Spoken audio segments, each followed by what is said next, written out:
مذاق میں بھی جھوٹ نہیں بولتا، اسی طرح مذاق میں بھی گالی نہیں دیتا۔ اس بندے کے ایمان کو ناقص قرار دیا جا رہا ہے جو اپنے پڑوسی کو تکلیف، ساتھ والے پڑوس میں کوئی سو رہا ہے اور آپ کے گھر کے اندر ڈیک اتنی اونچی آواز پہ گونج رہا ہے کہ پورا محلہ جاگ کے بیٹھ رہا ہے کہ پتہ نہیں ہے انہیں جی آج ساڑی شادی ہے۔ شادی تو ہے، جو تم پر زیادتی کرے تم اس سے صرف اتنا ہی بدلہ لے سکتے ہو جتنی تم پر زیادتی ہوئی۔ آپ سے 100 روپیہ کسی نے چھینا ہے تو اسے 100 روپیہ ہی واپس لینا ہے، واپسی میں 200 نہیں لینے۔ کہا آج تک جب سے میں نے ہوش سنبھالا میری ماں کی کوئی ڈیمانڈ ہو جو میں پوری کرنے پر قدرت رکھتا ہوں، اللہ کی قسم میں نے کبھی نہیں چھوڑی، ہمیشہ پوری کرتا ہوں۔ السلام علیکم ورحمۃ اللہ وبرکاتہ۔ ان الحمد للہ نحمده ونستعینه ونستغفره ونعوذ باللہ من شرور انفسنا ومن سیئات اعمالنا من يهده الله فلا مضل له ومن يضلل فلا هادي له أشهد أن لا إله إلا الله وحده لا شريك له وأشهد أن محمدا عبده ورسوله أما بعد۔ دین اسلام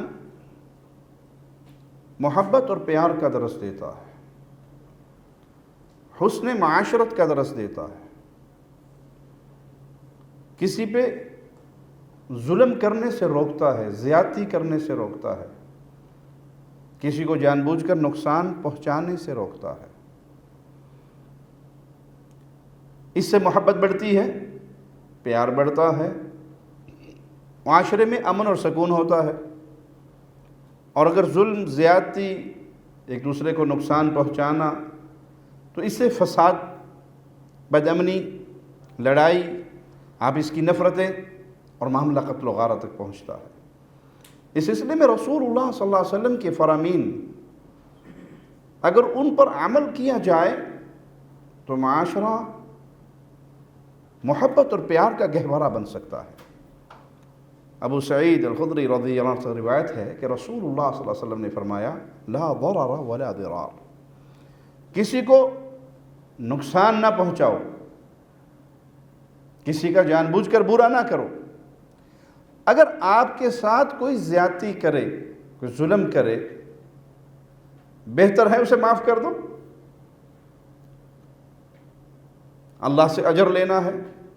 اگر آپ کہتے نہیں میں نے بدلہ ہی لینا ہے تو جتنی زیادتی ہوئی اتنا ہی بدلہ لے سکتے ہو، اس سے زیادہ نہیں۔ بدلہ لیتے ہوئے بھی زیادتی نہیں کرنی، کیونکہ انسان جب انتقام، غصے کی آگ میں آتا ہے تو پھر وہ جوش میں زیادہ ہوتا ہے، ہوش کم ہوتی ہے۔ تو بدلہ لیتے ہوئے ایک بندے نے ایک گالی دی، وہ جواب میں 10 دیتا ہے اور اس کو اپنے لیے فخر سمجھتا ہے، ہم نہیں چپ کرنے والے بھائی، یہ آپ ہی تھے جو چپ کر کے نکل لیے، ہمیں کوئی ایک دفعہ اوئے کہے گا ہم 10 دفعہ کہیں گے۔ یہ اسلام کا طریقہ نہیں ہے۔ ہمیں کوئی ایک تھپڑ مارے گا 4 ماریں گے، یہ اسلام کا طریقہ نہیں ہے۔ اسلام نے کہا کسی کو نقصان نہ پہنچاؤ، اور اگر کوئی آپ کو نقصان پہنچائے تو بدلے میں اس کو نقصان نہ دو، اتنا ہی بدلہ لو جتنی آپ کے ساتھ زیادتی ہوئی، اس وقت بھی بڑھ کر، آگے بڑھ کر زیادتی نہ کرو۔ رسول اللہ صلی اللہ علیہ وسلم کا ایک فرمان، بہت پیارا فرمان ہے، زندگیوں کو تبدیل کرنے والا، اور وہ کیا ہے؟ المسلم من سلم المسلمون من لسانہ و یدہ۔ بہت پیارا قانون، قاعدہ، فارمولہ دیا ہے۔ مسلمان کون ہے؟ جس کے ہاتھ سے، جس کی زبان سے باقی مسلمان محفوظ رہیں، یہ مسلمان ہے۔ مسلمان کی تعریف، مسلمان کا اخلاق، مسلمان کا طرز عمل، ایمان، عقیدہ درست ہو گیا، اب معاشرے کی معاشرتی زندگی گزارتے ہوئے اس کا طرز عمل کیسا ہونا چاہیے؟ مسلمان وہ ہے جس کے ہاتھ اور جس کی زبان سے باقی مسلمان محفوظ ہیں۔ اس قاعدے کلیے کو لے کر سب سے پہلے اپنے آپ کو ٹٹولوں، میں اس اسلام میں کہاں کھڑا ہوں؟ میرے ہاتھ اور میری زبان سے لوگوں کو تکلیف کتنی ملتی ہے اور کتنے محفوظ رہتے ہیں. کوئی جا رہا ہے اسے تھپڑ مار رہا ہے، کسی کو مکہ مار رہا ہے، کسی کو ازراہ مذاق ٹھڈا مار رہا ہے، کسی کی ٹانگوں میں ٹانگ اڑا کے اسے گرتا ہے، اس کے گرنے پہ ہنس رہا ہے. یہ آپ کے ہاتھ سے مسلمان محفوظ ہیں؟ آپ کی زبان ہے، اسے گالی دے رہا ہے، اسے گالی دے رہا ہے، اسے گالی دے رہا ہے، بنا بات کے گالی دے رہا ہے. سمجھانے والا سمجھائے کہ بھائی مسلمان گالیاں نہیں دیتا، مسلمان کا اخلاق بہت پیارا ہوتا ہے. تو جو آپ ساڑی چل دیے کوئی گال نہیں، ہمارا مذاق ہے. مسلمان تو مذاق میں بھی گالی نہیں دیتا، مسلمان مذاق میں بھی جھوٹ نہیں بولتا. سچا مذاق کر سکتے ہیں، جھوٹ والا نہیں. ایک عورت آئی رسول اللہ صلی اللہ علیہ وسلم کے پاس، دعا کر دیجیے اللہ مجھے جنت عطا کر دے. آپ نے کہا بوڑھی تو جنت میں جائے گی نہیں، بوڑھیا تھی وہ رونے لگی کہ یہ کیا بات، میں جنت میں نہیں جاؤں گی. تو آپ نے کہا بوڑھی جنت میں نہیں جائے گی، جب تو جنت میں جائے گی تو جوان ہو جائے گی، تیری عمر یہ بڑھاپے والی نہیں ہوگی. ایک شخص نے آگے اونٹ مانگا، اللہ کے وسلم سواری کے لیے اونٹ چاہیے. آپ نے کہا نہیں اونٹ نہیں، اونٹ کا بچہ دوں گا. تو کہا میں بچے اللہ کی کرنا، میں نے تو اپنی سواری اپنی حاجت کے لیے اونٹ مانگا. آپ نے کہا اونٹ کتنا ہی بڑا ہو جائے وہ کسی اونٹ کا بچہ تو ہے. اب مذاق بھی ہے لیکن جھوٹ، اور ہم بات بات پہ جھوٹ، مذاق میں جھوٹ. تو مومن جھوٹ نہیں بولتا، مذاق میں بھی جھوٹ نہیں بولتا. اسی طرح مذاق میں بھی گالی نہیں دیتا. مسلمان وہ ہے جس کے ہاتھ اور اس کی زبان سے باقی مسلمان محفوظ ہیں. کیا معنی؟ اگر اس کے ہاتھ اور زبان سے باقی مسلمان محفوظ نہیں تو اپنے اسلام کے دعوے میں ناقص ہے. دو عورتوں کا ذکر ہوا رسول اللہ صلی اللہ علیہ وسلم کے سامنے. ایک بڑی نیک، تہجد گزار، ذکر اذکار، صدقہ خیرات، بہت کچھ کرنے والی. لیکن ذکر کرنے والے نے کیا کہا؟ پڑوسن اس کی زبان سے بڑی تنگ ہے. آپ نے کہا اسے جہنم کی وعید سنا دو. دوسری کا ذکر ہوا کہ یہ فرض کام کرتی ہے، فرض نمازیں، فرض روزے، فرضی کام، نوافل کی طرف زیادہ نہیں جاتی. زبان کی اتنی اچھی ہے، زبان کی اتنی میٹھی ہے کہ پڑوسن بڑی راضی ہے. کسی کو تکلیف، کسی کی غیبت نہیں، کسی کی چغلی نہیں، کسی کو گالی نہیں، کسی کو، اپنی زبان کو بچا کے دبا کے رکھتی ہے. کہا اس کو جنت کی خوشخبری سنا دو. یہ وہ پیاری احادیث ہیں جن کو آج اور قیامت تک معاشرے کے امن کا گہوارہ بنانے میں ان کا روشن کردار ہے. میں مسلمان ہوں، میں اپنے ہاتھ کو، میں اپنی زبان کو کنٹرول کروں. رسول اللہ صلی اللہ علیہ وسلم نے وفات سے پہلے ارشاد فرمایا من کان لہ علی اخیہ مظلمہ، کسی پر کسی کے بھائی کا کوئی حق ہے جو اس پہ اس نے ظلم کیا ہوا ہے، مارا ہوا ہے، تو وہ آج اپنے بھائی سے معافی مانگ کر اپنا معاملہ سیدھا کر لے. اس دن کے آنے سے پہلے جس دن میں کسی کے پاس درہم و دینار نہیں ہوں گے. کسی کا اپنے حق مارا ہے، کسی پہ ظلم کیا ہے، کسی پر زیادتی کی ہے، کسی کے پیسے دبائے ہیں، کسی کو گالی دی ہے، کسی کی چغلی کی ہے، کسی کو تھپڑ اور مکہ مار، کسی پر کوئی بھی زیادتی کی ہے، تو وہ آج اپنا معاملہ اس کے ساتھ صاف کر لے. اس دن کے آنے سے پہلے جس دن جیب نہیں ہوگی، درہم و دینار پلے میں نہیں ہوگا. تو مسلمان اپنے 24 گھنٹے کو جانچتا ہے، دیکھتا ہے آج میں نے سارا دن کون سا ایسا کام کیا جو قیامت کے دن میری رسوائی کا ذریعہ بن سکتا ہے. اسلام ہر کسی کے ساتھ اچھے، محبت اور پیار بھرے سلوک کا درس دیتا ہے. آئیے رسول اللہ صلی اللہ علیہ وسلم کا یہ فرمان سنیں، واللہ لا یؤمن، واللہ لا یؤمن، واللہ لا یؤمن. 3 دفعہ میرے رسول صلی اللہ علیہ وسلم نے قسم کھا کر کہا وہ مومن نہیں ہے، ایماندار نہیں ہے، اپنے ایمان کے دعوے میں پورا نہیں ہے. رسول اللہ صلی اللہ علیہ وسلم بغیر قسم کے بھی بات کریں تو آپ سے سچا کفار مکہ کے سامنے آپ نے اپنے آپ کو پیش کیا، 40 سال تمہارے اندر گزارے ہیں، سچا پایا ہے یا جھوٹا؟ کفار مکہ نے کہا کہ ہم نے کبھی آپ کی زبان سے جھوٹ نہیں سنا۔ وہ سچ بولنے والے آقا کہہ رہے ہیں اللہ کی قسم وہ مومن نہیں۔ کون؟ قیل ومن یا رسول اللہ صلی اللہ علیہ وسلم، اے اللہ کے نبی صلی اللہ علیہ وسلم، وہ کون سا بد نصیب ہے جس کو 3 دفعہ آپ نے قسم اٹھا کر کہا کہ وہ مومن نہیں؟ قال الذی لا یأمن جارہ بوائقہ، وہ شخص جو اپنے ہمسائے کو تکلیفوں سے محفوظ نہ کرے، اپنے ہمسائے کو تکلیف دے، کچرا اکٹھا کیا گھر کا سارا پڑوسی کے دروازے پہ رکھ دیا، یہ کیا ہے؟ اپنے سلوک سے پڑوسی کو تنگ کر رہا ہے۔ وہ مومن نہیں، وہ مومن نہیں، وہ مومن نہیں جس کا ہمسایہ اس کی تکلیفوں سے محفوظ نہیں۔ ذرا دیکھیے دائیں بائیں، اپنے ماحول میں، اپنے ہاسٹل میں، اپنے محلے میں، اپنے گھروں میں ہماری کوشش کیا ہوتی ہے پڑوسی کو تکلیف دینے کی یا اسے خوش کرنے کی؟ رسول اللہ صلی اللہ علیہ وسلم نے فرمایا کہ جبرائیل نے مجھے آ کر پڑوسی کے حقوق اتنے بیان کیے، اتنی اس میں شدت، اتنی اس میں اسلام کی طرف سے اس کے حقوق، اتنی زیادہ تاکید کہ مجھے محسوس ہوا کہ کہیں پڑوسی وراثت میں حقدار نہ بن جائے۔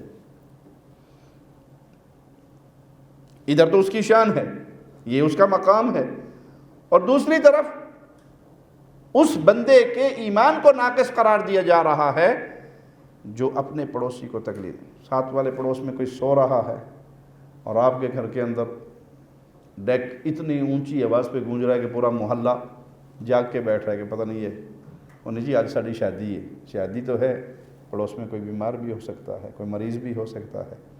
اپنی وائس کو اتنا کنٹرول کرو جو آپ کے گھر تک رہے، غیر شرعی کام نہ ہوں، شرعی بھی ہوں تو آپ کے گھر تک رہے، اس سے پڑوسیوں کو تکلیف نہ دو۔ ہر حال میں اپنے پڑوسی کی رضامندی کی کوشش کرو۔ شیخ ابن باز رحمہ اللہ، الخرچ میں ان کا ایک مزرعہ تھا، مفتی اعظم سعودی عرب تھے رحمہ اللہ، اللہ ان کی قبر کو جنت کا باغ بنائے۔ ان کا جو کھیت کا نگران تھا، مزرعے کا نگران تھا، وہ ان کے پاس آیا اور آ کر شکایت کرنے لگا کہ شیخ وہ جو آپ کی کھیت کی زمین کا پڑوسی ہے وہ تھوڑا تھوڑا کر کے اپنی دیوار جب بھی وہ دوبارہ بناتا ہے تو آپ کی زمین کا کچھ حصہ پھر قبضہ کر لیتا ہے۔ وہ اچھی بھلی زمین آپ کی قبضہ کر گیا ہے، میں اسے بڑی دفعہ سمجھاتا ہوں تو وہ ایک کان سے سنتا ہے دوسرے سے نکال دیتا ہے، تو میں آپ کے پاس شکایت لے کر اس کی آیا ہوں کہ اس کے بارے میں کچھ کرو۔ کہا وہ میرا پڑوسی ہے، اگر وہ اتنی زمین لے کے راضی ہو جائے تو اسے لے لینے دو، کوئی بات نہیں ہے۔ ہمارے ہاں اکثر دیہاتوں کے اندر قتل و غارت کس بنیاد پر ہوتی ہے؟ زمین کے بننے پر، زمین پر نہیں، زمین کے پگڈنڈی پر، ہم پنجابی میں اسے بننا کہتے ہیں، جو 2 زمینوں کے درمیان فرق کرتا ہے کہ یہ یہاں سے حد آپ کی ختم، میری سٹارٹ۔ وہ جب ہل چلاتے تو تھوڑا جب بننے نو مارے نا پاسا اپنے لے لیا، اسے ادھر کر دیا، 2 4 5 10 انچ، فٹ 2 فٹ 10 فٹ، ارے بھائی مرلہ بھی لے گے کیا ہوگا؟ بادشاہ بن جاؤ گے، کروڑپتی ہو جاؤ گے۔ پڑوسی کا اتنا حق ہے کہ 3 دفعہ رسول اللہ صلی اللہ علیہ وسلم اس شخص کے ایمان کو ناقص قرار دیں۔ واللہ اللہ کی قسم وہ مومن نہیں، اللہ کی قسم وہ مومن نہیں، اللہ کی قسم وہ مومن نہیں جس کی تکلیفوں سے اس کے پڑوسی پریشان ہیں۔ اب اس میں سوچ لیجئے کتنے طرح کی تکلیفیں ہوں گی، کتنے طرح کے معاملات ہوں گے، اور اس کو اگر آپ جدید دور کے اوپر دیکھیں تو معاملہ بگاڑ کا اور زیادہ ہو چکا ہے۔ حدیث میں آتا نا کہ آپ گھر میں کھانا پکائیں تو تھوڑا پانی زیادہ کر دیں، وہ شوربہ جو ہے اپنے پڑوسیوں کے گھر بھی چلا جائے، ان کے بچے بھی بھوکے نہ سوئیں۔ آپ نے گھر میں شاندار کھانے پک رہے ہیں اور خوشبوئیں اڑ اڑ کے پڑوس میں جا رہی ہیں، اور ان کے بچے انتظار کر رہے ہیں کہ بھی شاید دروازہ کھٹ کے حاجی صاحب کچھ ہمیں بھی دے جائیں، اور آپ ان کو کچھ بھی نہ دیں۔ یہ تکلیف دینا نہیں ہے، یہ چھوٹی تکلیف ہے۔ اور اگر آپ اس کے ساتھ لڑائی کرتے ہیں، جھگڑا کرتے ہیں، گالی گلوچ کرتے ہیں، اس کو تکلیف دیتے ہیں، تو یہ معاملہ اس سے بڑا ہے۔ اور ابھی کیا ہوتا ہے، کھانا بہترین آپ نے بنایا، بیگم صاحبہ نے دسترخوان لگا دیا، اور آپ نے سب سے پہلے اس کا اسکرین شاٹ لیا اور سٹیٹس لگا دیا۔ پڑوسی 3 دن سے گھر میں آلو گوبھی دال کھا رہا ہے، اور آپ اسٹو بنا کے، بھنے ہوئے گوشت کی ڈش بنا کے سٹیٹس لگا رہے ہیں بھی آج ماشاءاللہ۔ کیا خیال ہے، دائیں بائیں سے دعائیں آئیں گی یا پلوتے آئیں گے؟ بد دعائیں آئیں گی نا۔ پھر کہتے جی وہ مولانا صاحب جب سے وہ کھانا کھایا نا پیٹ کا درد نہیں جا رہا ہے۔ بھائی نظر تمہارے پیٹ تک پہنچ گئی، نظر تم نے خود لگوائی ہے، نظر تم نے جب اپنے یہ کھانے کی اسکرین شاٹ یا اس کی تصویریں آپ سٹیٹس پہ، انسٹاگرام میں، فیس بک پہ، گروپس میں شیئر کریں گے، ہر بندہ یہی کھا رہا ہے۔ بہت سارے، ہو سکتا ہے کوئی بیچارہ بھوکا ہو، وہ رات کو سویا ہی بھوکا ہو، صبح اٹھ کے اسے سوائے پانی کے اور کھجور دو کے کچھ ملا نہ ہو، اور وہ آپ کے یہ کھانوں کی ساری ڈیٹیل دیکھے گا تو کیا خیال ہے، ہاں کڈے کا دیوچو یا نہیں؟ وہ شخص مومن نہیں جو اپنی تکلیفوں سے اپنے پڑوسی کو محفوظ نہیں رکھتا۔ تو اسلام امن کا، شانتی کا، محبت کا، پیار کا، عدل کا، انصاف کا دین ہے، زیادتی کی اجازت نہیں ہے۔ سبحان اللہ، اسلام کی سچائی اور اسلام کا ایک عالمگیر پیغام کتنا عظیم ہے۔ حالت جنگ میں بھی کسی پر زیادتی کی اجازت نہیں۔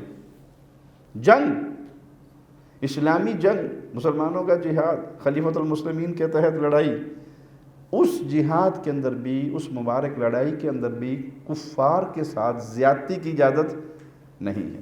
وَقَاتِلُوا فِي سَبِيلِ اللَّهِ الَّذِينَ يُقَاتِلُونَكُمْ وَلَا تَعْتَدُوا إِنَّ اللَّهَ لَا يُحِبُّ الْمُعْتَدِينَ۔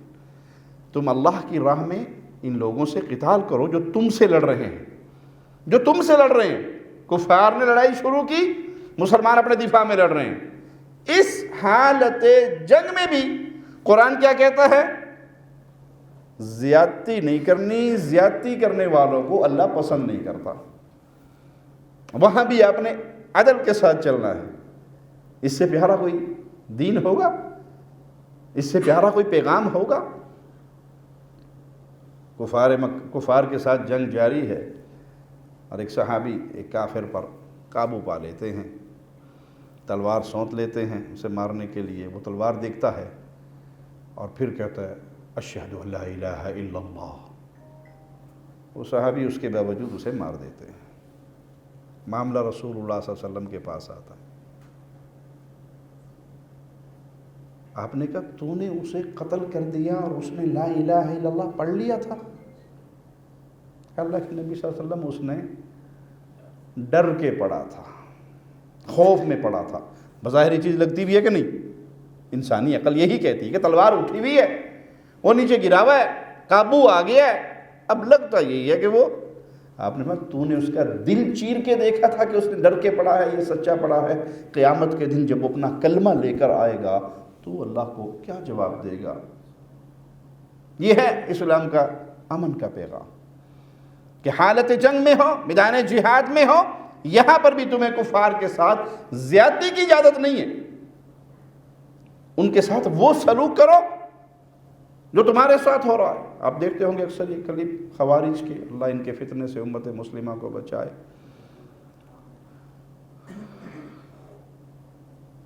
قتل کیا، پھر مقتول کے سروں کو لے کر فٹ بال کھیلتے پھر رہے ان کے سروں کے ساتھ۔ انا للہ و انا الیہ راجعون۔ سینے میں دل کی جگہ پہ پتھر لگا ہوا ہے۔ ابھی چند دن پہلے کی کہیں کی خبر ہم نے، کسی نے کلپ بھیجا، وہاں ماں باپ کی مرضی کے بغیر لڑکی اور لڑکے نے شادی کی، جو باطل ہے۔ ولی کی اجازت کے بغیر نکاح جائز نہیں ہے۔ وہ کمزور قوم کے تھے، بڑی قوم والوں کی لڑکی تھی، لڑکا کمزور قوم والوں کا تھا۔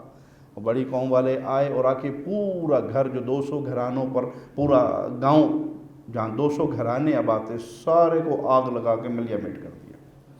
کیا ہے یہ عدل و انصاف ہے؟ یہ اسلام کا پیغام ہے؟ یہ اسلام پہ چلنے والوں کا حال ہے؟ مسلمان ایسا نہیں کرتا. مسلمان کا یہ طرز عمل نہیں ہوتا. لڑائی بھی ہو جائے، اختلاف بھی ہو جائے، بدلہ لینے کا آپ نے پورا پروگرام بھی بنا لیا تو صرف اتنا جتنا آپ کے ساتھ زیادتی ہوئی ہے.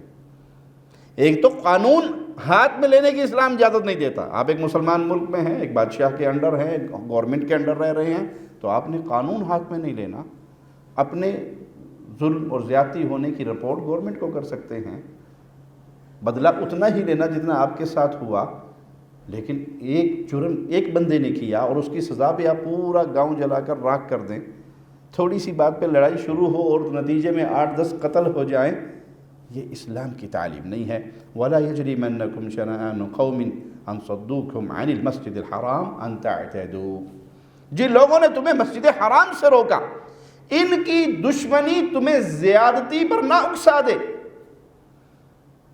کفار مکہ صحابہ کو مسجد حرام سے روک رہے ہیں، اور اسلام یہاں پر بھی اپنے ماننے والوں کو کیا درس دے رہا ہے کہ انہوں نے مسجد حرام سے روکا ہے، یہ تمہارے دشمن ہیں. لیکن دشمنی کی یہ آگ، دشمنی کی یہ شدت، دشمنی کا یہ جذبہ کہیں تمہیں زیادتی کرنے پر ابھار نہ دے. زیادتی نہیں کرنی. اس لیے رسول اللہ صلی اللہ علیہ وسلم نے جب مکہ فتح ہوا، آپ کے سامنے وہ سارے قریشی کھڑے ہیں، کفار مکہ کھڑے ہیں، جنہوں نے ظلم و ستم کیے وہ کھڑے ہیں، شیب ابی طالب میں بند کرنے والے کھڑے ہیں، ہجرت مجبور کرنے والے کھڑے ہیں. آپ کہتے ہیں ہاں کیا خیال ہے، تمہارے ساتھ کیا سلوک ہوگا؟ تو انہوں نے کہا کریم باپ کے کریم بیٹے ہیں، لا تثریب علیکم اليوم، جاؤ آج تم سب کو معاف کر دیا ہے. فمن اعتدى علیکم فاعتدوا علیہ بمثل ما اعتدى علیکم. جو تم پر زیادتی کرے تم اس سے صرف اتنا ہی بدلہ لے سکتے ہو جتنی تم پر زیادتی ہوئی. آپ سے 100 روپیہ کسی نے چھینا ہے تو اسے 100 روپیہ ہی واپس لینا ہے، واپسی میں 200 نہیں لینے. آپ کو ایک تھپڑ مارا ہے تو آپ ایک ہی مار سکتے ہیں، جواب میں 5، یا جواب میں اس کا ہاتھ نہیں کاٹ سکتے. جتنی تم پر زیادتی ہوئی اسی زیادتی کے بدلے میں بدلہ بھی لینا ہے تو اس کو برقرار رکھنا ہے، کہیں آپ سے زیادتی نہ ہو جائے. کچھ یہودی رسول اللہ صلی اللہ علیہ وسلم کی خدمت میں حاضر ہوئے، اور ان کی عادت کیا تھی؟ مسلمان جب ملتا ہے تو کیا کہتا ہے؟ السلام علیکم ورحمۃ اللہ وبرکاتہ. تم پر اللہ کی سلامتی، اللہ کی رحمتیں، رب کی طرف سے برکتوں کا نزول ہو. اور وہ مسلمانوں کی دشمنی میں سلام کی بجائے السلام علیکم، یہ بد دعا، غلط جملہ، ان کی یہ عادت تھی. اللہ کے نبی صلی اللہ علیہ وسلم کے پاس آئے، سیدہ عائشہ رضی اللہ تعالی عنہا مومنوں کی ماں بیٹھی ہوئی تھی. انہوں نے حسب عادت وہی الفاظ کہے. سیدہ کائنات سے برداشت نہ ہوا، کہا بل علیکم السلام واللعنہ، بلکہ تم پر موت وارد ہو، تم پر اللہ کی لعنتیں برسے. تو رسول اللہ صلی اللہ علیہ وسلم نے یہ جملہ سنا تو فوراً سیدہ کائنات سے کہتے ہیں مہ یا عائشہ، ٹھہر جاؤ عائشہ، ٹھہر جاؤ. اور ایک روایت میں ہے کہ آپ نے کہا السلام علیکم ولعنکم اللہ وغضب علیکم، تم پر موت آئے، تم پر اللہ کی لعنت ہو، تم پر اللہ کا غضب ہو. سیدہ کی یہ سخت جملے سن کر آپ نے کہا مہ یا عائشہ، عائشہ ٹھہر جاؤ، عائشہ صبر کرو. فَإِنَّ اللَّهَ لَا يُحِبُّ الْفَحْشِ، اے عائشہ بد کلامی کو، فحش گوئی کو اللہ پسند نہیں کرتا. سیدوں کی ماں، سادات کی، مومنوں کی ماں، سیدہ کائنات، صدیق کی بیٹی کیا کہتی ہیں؟ اے اللہ کے نبی صلی اللہ علیہ وسلم، آپ نے سنا نہیں انہوں نے کیا کہا ہے؟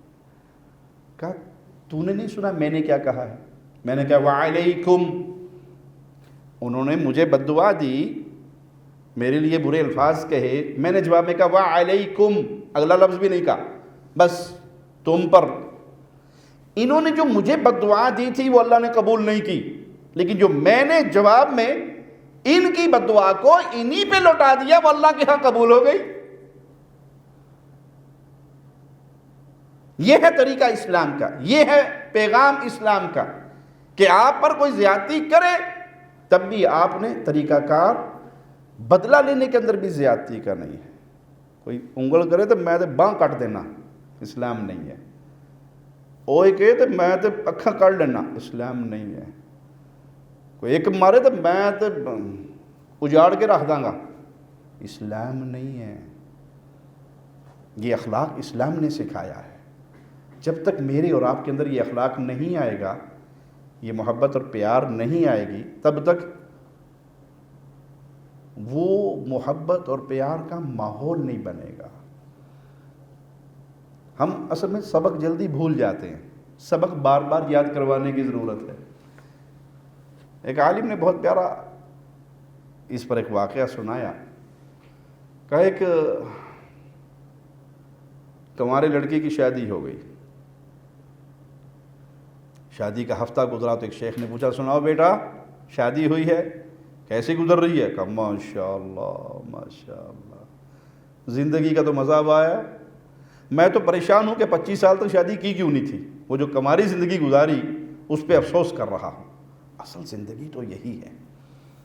کہا 1 سال کے بعد اس شادی شدہ سے پھر پوچھا، ہون سنا پتر کیسی گزر رہی ہے، شادی کے بارے میں تمہارا کیا نظریہ ہے؟ کہتا یہ ایسا شر ہے بس لا بد من ہو، اس کے بغیر گزارا نہیں ہے۔ وہ ہمارے ہاں کیا کہتے ہیں اردو میں، موتی چور کے لڈو جو کھائے وہ بھی پچھتائے، جو نہ کھائے وہ بھی پچھتائے۔ کہا یہ ابھی چند دن 1 سال پہلے اس نے کیا کہا تھا کہ زندگی تو مزیدار اب سٹارٹ ہوئی ہے، لیکن سال کے بعد کہتا ہے ایسا شر ہے جو ہر کسی کو مل کے ہی رہتا ہے۔ کیوں؟ سبق بھول گیا۔ میری یہ شادی، میرا بیوی کے ساتھ یہ تعلق، میرا یہ حسن تعامل، یہ عبادت ہے۔ پڑوسیوں کے ساتھ اچھا سلوک، یہ عبادت ہے۔ مسلمان بھائی کو ہنس کے مسکرا کے ملنا عبادت ہے، میں اسے عبادت سمجھ کے کرتا ہوں۔ اچھا اخلاق عبادت ہے۔ قیامت کے دن رسول اللہ صلی اللہ علیہ وسلم کا پڑوسی سب سے زیادہ آپ کی قربت کون پائے گا؟ جس کا اخلاق سب سے زیادہ اچھا ہوگا۔ گالی گلوچ والا، ایک کی 10 سنانے والا۔ خاندان میں کچھ لوگ مشہور ہوتے ہیں نا جی، اسے کو باقی لوگ بھی ڈرتے، انہوں کچھ نہیں کہنا ہے، انہوں ایک کو 10 کٹ دے گو، اس کے ڈر سے پیچھے رہتے ہیں۔ تو یہ آپ کی اچھائی ہے یا برائی؟ قیامت کے دن رسول اللہ صلی اللہ علیہ وسلم کا پڑوس پانے والا سب سے زیادہ قربت کون پائے گا؟ یہ نہیں ہے جس کے تہجد بہت زیادہ ہے، جس کے صدقات بہت زیادہ ہیں، جس کے سب سے زیادہ اخلاق والا۔ ترازو جب لگے گا تو وزن میں اخلاق سب سے وزنی چیز ہوگی۔ ایمان اور عقیدے کے بعد کوئی توحید کو نہ بلا دے، مشرک کا کوئی عمل قبول نہیں ہوگا۔ قبروں پہ سجدہ کرنے والے کا کوئی عمل قبول، قبروں کا طواف کرنے والے کا کوئی عمل، غیر اللہ کے لیے ذبح کرنے والے کا کوئی عمل، غیر اللہ کو پکارنے والے کا کوئی عمل قبول، اللہ کی مخلوق میں اللہ کی صفات بانٹنے والے کا کوئی، یہاں مومنوں کی بات ہو رہی ہے۔ مسلمان ہونے کے بعد، ایمان توحید کو سمجھنے کے بعد پھر آگے زندگی میں درجات ہیں۔ رسول اللہ صلی اللہ علیہ وسلم کا پڑوس چاہیے تو اپنے اخلاق کو دیکھیے۔ کہ ایک اور کی شادی ہوئی تو پہلا ہفتہ انہوں نے ہوٹل میں گزارا، تو بیگم نے ہینڈ کیری اٹھایا ہوا تھا، جب ہوٹل میں داخل ہوئی تو اپنے خاوند کا اخلاق دیکھنے کے لیے جان بوجھ کے گر گئی، اور اس کے بوجھ سے دکھایا ایسے کہ میں گر رہی ہوں۔ تو جو ہی گری تو خاوند کا بسم اللہ علیک، جی آیا بسم اللہ بسم اللہ، ساٹتے نہیں لگی، چوٹ تو نہیں لگ گئی، کچھ ہوا تو نہیں؟ کہتے نہیں نارمل، الحمدللہ نارمل۔ تو آگے آیا، اس کا بیگ پکڑا، شنطہ پکڑا، رکھا، آرام سے اسے بٹھایا، کیونکہ شادی کے پہلے دوسرے تیسرے دن ہی تھا۔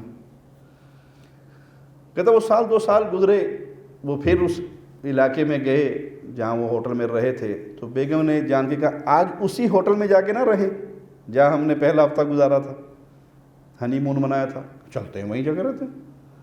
تو وہ گاڑی سے سامان جب لے کے آئی تو وہ جان بوجھ کے وہی بیگ اٹھا کے لائی۔ اور کمرے میں داخل ہوتے ہوئے ڈرامہ کرتے ہوئے اسی طرح پھر گر گئی. جو ہی گری تو خالد اندھی ہو گئی ہے کہ آنکھیں نہیں ہیں, دیکھ کے نہیں چل سکتی. پاگل عورت, کہاں گر گئی پھر؟ کیوں؟ سبق بھول گیا. سبق کو یاد رکھیے کہ یہ تعلق, یہ میاں بیوی کے تعلق ہوں, یہ ماں باپ کے ساتھ تعلق ہو, یہ بہن بھائیوں کے ساتھ تعلقات ہوں, اس کی بنیاد کیا ہے؟ میں اللہ کی عبادت میں یہ اپنا معاملہ کر رہا ہوں. ایک سعودی ڈاکٹر کے پاس ایک عورت, ایک اس کے ساتھ اس کا بیٹا, وہ داخل ہوئے. وہ ڈاکٹر کہتی ہے کہ اس کی ماں پاگل تھی, تو کبھی وہ میری میز کے ادھر سے چکر لگائے, کبھی ادھر سے چکر لگائے, اور وہ اسے پکڑ کے بٹھائے. آتے ہی اس نے برقع اتار کے پھینک کے مارا, تو اس نے, بیٹے نے پھر برقع اس کے اوپر رکھا. تو اس نے کہا کیا ہے اس کو؟ کہا پاگل ہے. کہا سبحان اللہ, کب سے پاگل ہے؟ کہا پیدائشی پاگل ہے, پیدائشی ہی عقل نہیں ہے. میرے ابو کو کوئی رشتہ نہیں ملتا تھا, دادا نے اس سے اس کی شادی کروا دی. ابو نے چند مہینے تو صبر کیا, پھر طلاق دے دی. میرے حمل سے تھی. میں جب سے ہوش سنبھالی 8-9 سال کی ہوش کی عمر میں ان کو اسی حال میں دیکھ رہا ہوں. تو اس نے کہا پاپڑ کھلاؤ مجھے. اس نے فوراً جی امی جان یہ پاپڑ کھائیے. اس نے منہ میں لیے, تھوڑے سے کھائے, باقی اسی کے منہ پہ تھوک دیے. تو اس نے مسکراتے ہوئے ٹشو لیا اور اپنا منہ صاف کر لیا. کہا سبحان اللہ, یہ جانتی ہے کہ تو میرا بیٹا ہے؟ کہا نہیں, اس کو نہیں پتا میں کون ہوں, اسے نہیں پتا میں کون ہوں. کہا اسے نہیں پتا تو کون ہے, پھر بھی اس کے ساتھ اتنا پیارا سلوک؟ تو اس نے اچانک کہا اوے تو جھوٹا ہے, کذاب ہے تو نے کہا تھا میں تجھے مکہ لے کے جاؤں. اس نے ٹی وی پہ دیکھا تو مکہ اسے یاد رہا, کعبہ یاد رہا. تو نے کہا تھا مکہ لے کے جاؤں گی, لے کے کیوں نہیں جاتا؟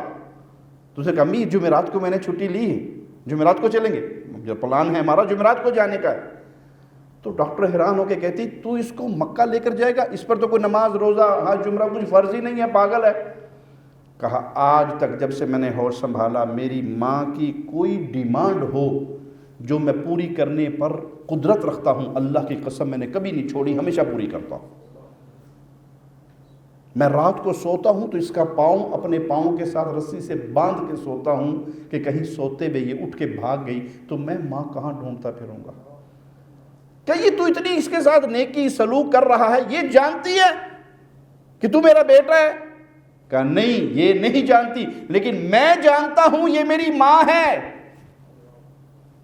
میں جانتا ہوں یہ میری ماں ہے, اور میں جانتا ہوں کہ یہ جو میری ماں کے ساتھ میں نیکی کر رہا ہوں یہ میری عبادت ہے, اور اس کے ذریعے اللہ مجھے جنت عطا فرمائے گا. وہ چھوڑنا چاہتا تو پاگلوں کے ہسپتال میں جمع کروا کے اپنی ماں کو جان چھڑا سکتا تھا, لیکن وہ لذت عبادت کی لیتا ہے کہ ماں کے ساتھ یہ سلوک عبادت ہے. کہ وہ آیا کیوں ہے؟ کہ اس کو شوگر ہے, بلڈ پریشر ہائی ہے. میں نے اس کی دوائیں دی, اور جوں ہی وہ کمرے سے میرے دونوں نکلے تو ڈاکٹر نے تالا لگا کے, اس کی پھر سسکیاں نہیں رکی کہ میں نے ماں کے ساتھ نیکیوں کے قصے تو بڑے سنے تھے, آج اپنی آنکھوں سے میں نے اس نیکی کو دیکھا ہے. تو پیارے بھائی, یہ جو اسلام میں پیارے نبی صلی اللہ علیہ وسلم کے احکامات میں یہ تعلیمات ہیں, یہ سن کر سبحان اللہ کہنے کے لیے نہیں ہے صرف, یہ سن کر عمل کر کے اپنی زندگی کو تبدیل کرنے کے لیے کہ کسی پہ زیادتی نہ کرو. کسی اللہ والے کا بڑا پیارا جملہ ہے, کسی پہ ظلم نہ کرو, اور اگر آپ کو اختیار دیا جائے کہ ظالم بن جاؤ یا مظلوم بن جاؤ تو ظالم کا اختیار کبھی قبول نہ کرنا, ہاں مظلوم بن جانا. اور ہمارے ہاں کوئی بندہ کسی کی کو زیادتی دیکھ کر برداشت کر لے تو اسے کیا کہتا ہے؟ تو ہی جڑا ہے, خسرا ہے, غیرت ہی نہیں ہے, طاقت ہی نہیں ہے, تیرے پلے پاگل جاہل آدمی. 5 کی 10 سنا کے آنی تھی, 2 لگا کے آنی تھی, ٹانگیں توڑ کے آنی تھی. تو راجپوتانہ ہے, تو خانہ ہے, تو فلاں کا ہے, ہماری قوم کا ناک کٹوا دیا تو نے نہیں. اسلام نے ہر میدان کے اندر زیادتی سے منع کیا ہے۔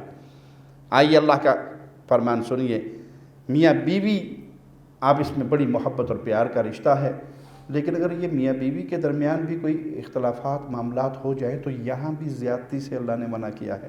فَأَمْسِكُوهُنَّ بِمَعْرُوفٍ أَوْ سَرِّحُوهُنَّ بِمَعْرُوفٍ وَلَا تُمْسِكُوهُنَّ ضِرَارًا۔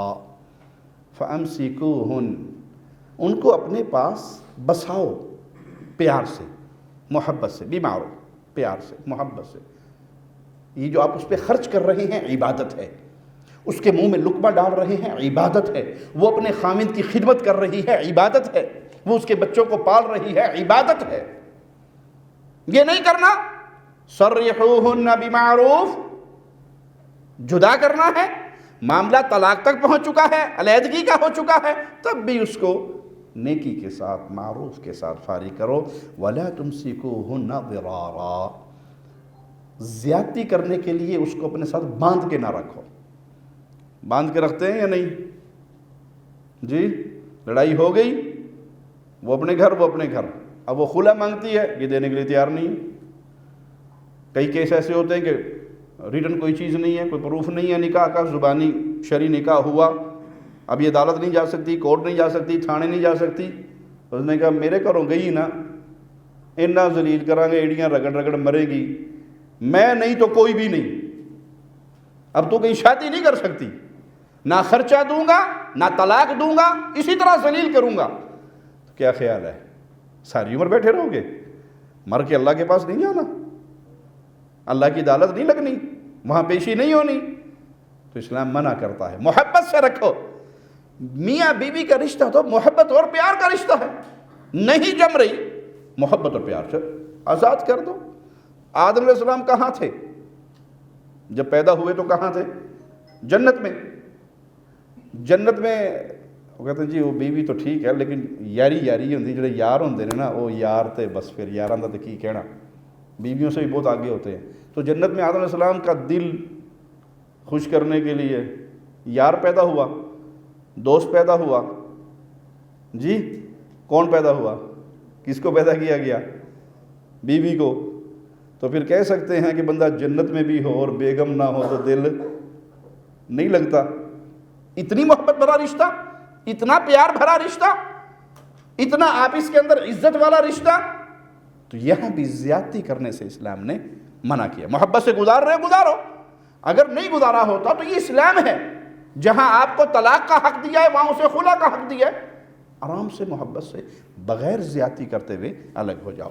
اسی طرح کوئی فوت ہو گیا ہے، جائیداد کی تقسیم ہے، یہاں بھی زیادتی اور ظلم کی اجازت، کالے قانون پہ چلتے ہوئے کفار کے کیا جی یہ بچہ بڑا نافرمان تھا ہم نے آگ کر دیا، آپ کو کس نے اختیار دیا؟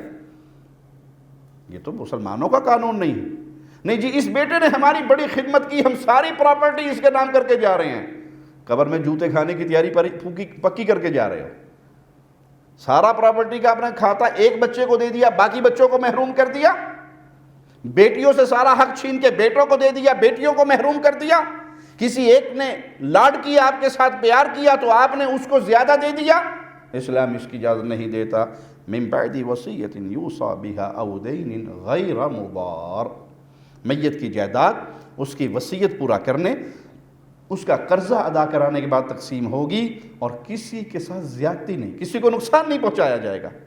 اگر مرنے والے نے خلاف شریعت کوئی وصیت کی بھی ہے، جس کا جتنا حق بنتا ہے ایک بیٹے کا، کہ نہیں اس بیٹے کو چونکہ اس نے ہماری خدمت کی، چونکہ اس نے یہ کیا، چونکہ اس کو زیادہ دیا جائے، یہ وصیت اس کی نہیں مانی جائے گی۔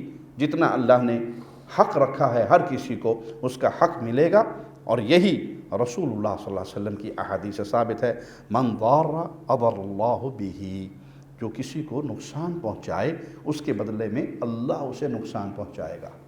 اب ان جملوں کو میں اور آپ اپنے دل میں اتاریں، ہم کسی کا کیا نقصان کر لیں گے؟ اگر اللہ آپ کا نقصان کرنے پہ کا فیصلہ فرما لے پھر کیا بچے گا؟ ومن شاق شاق اللہ علیہ، جو کسی کو مشقت میں ڈالے گا تو اللہ اسے مشقت میں ڈالے گا، اللہ اسے مشقت میں ڈالے گا۔ یہ اللہ کی ناراضگی کی دلیل نہیں ہے؟ تو جیسا کرو گے ویسا بھرو گے۔ یہ کبھی نہ بھولنا کہ یہ زندگی ہمیشہ کی نہیں ہے، یہ زندگی تو بہت جلدی ختم ہو جانے والی ہے۔ کچے دھاگے کا رشتہ ہے جسم اور روح کا، پتہ نہیں کب ختم ہو جائے، کوئی گارنٹی نہیں۔ آپ موبائل خرید کر لائے ہیں تو کمپنی آپ کو گارنٹی دیتی ہے کہ یہ موبائل 10 سال تک خراب ہو جائے تو فاتورہ ساتھ، بل ساتھ لے آنا، یہ اس کا گارنٹی کارڈ ہے، یہ لے آنا، نیا لے جانا، ملتا ہے۔ لیکن موبائل بیچنے والے، موبائل خریدنے والے، موبائل بنانے والے کی کوئی گارنٹی کہ یہ لے کر ابھی گاڑی میں بیٹھے اور ایکسیڈنٹ ہو اور سارا وہیں پہ معاملہ رہ جائے، اسے سیل پیک ڈبہ کھولنے کی بھی توفیق نہ ہو۔ تو بھائی جب زندگی اتنی مختصر ہے تو اپنی زندگی کو اس طریقے سے گزاریے کہ اللہ کا حق ادا کیجئے، پھر اس کے رسول صلی اللہ علیہ وسلم کا حق ادا کیجئے، پھر اپنے مسلمان بادشاہ کا حق ادا کیجئے، اپنے ماں باپ کا حق ادا کیجئے، بیوی بچوں کا حق ادا کیجئے، مسلمان دوستوں کا حق ادا کیجئے۔ کسی کے ساتھ ظلم اور زیادتی کا دروازہ نہ کھولیے، کیونکہ ظلم قیامت کے اندھیرے ہیں، قبر کے اندھیرے ہیں، جہاں آپ نے اور میں نے تنہا ہونا ہے۔